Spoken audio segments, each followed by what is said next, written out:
This video is a simple tutorial on how to take the elements of chain piecing and apply them to sewing together a quilt top. This takes the ideas of not just chain piecing each of your pieces, but also taking your rows and chain piecing those together. And I'm going to use today a portion of my Susie B quilt pattern. I'm only using a 4x4 grid of it just in order to make it easier, but really this technique can work on a pattern like Susie B that has lots of squares and half square triangles, or another of your favorite quilt patterns. So I'll show you today how to make a block just like this. Okay, so I've gotten my blocks laid out according to my pattern's instructions, and I'm simply going to take this column and place all of these pieces on the same row, right sides together. And I'm going to take this over to my machine, and using my chain piecing, I'm going to chain piece down 1/4 inch down each of these without cutting in between pieces. I'm going to chain piece all the way down that row, and then I'll show you what you do next. Okay, so I've sewn my 1/4 inch of a seam right here, and I am going to open these up just to show you.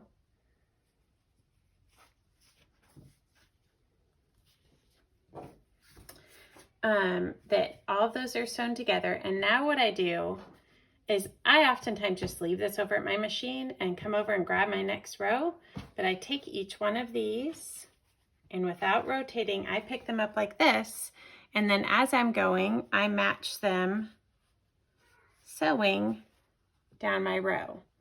So as I'm sewing, I would take each one of these and match them up. And again, sew without cutting in between, so 1/4 inch seam. So I'm going to go do that. Okay, you can start to see this is taking shape. I'm going to go ahead and grab this last row here, head over and show you next what I do once I've gotten all my rows sewn together.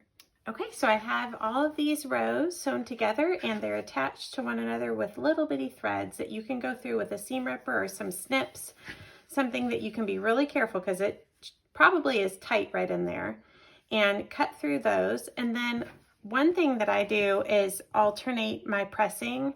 So on my odd rows, I would press in one direction, and my even rows, I'd like to press in the opposite direction. And then that way these seams can nest together. You could also, of course, just press your seams open, but if you like nesting seams, that can be something that when you use this orientation, it can make it a little bit easier to keep up with which direction you're going to press everything. So I'm going to do that now, and I'll show you the finished product. All right, so I have it all finished, sewn together. I'll even show you, I went ahead and pressed these row seams open.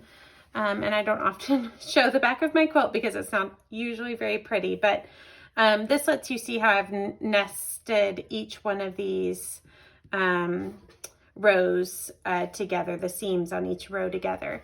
But yeah, there you go. This is my Susie B. It's great. This technique is great for a pattern like the Susie B that has a lot of half square triangles and squares, but really any pattern that you might have that is built that way. The chain piecing your rows together can help keep them all straight and help it to go a lot faster.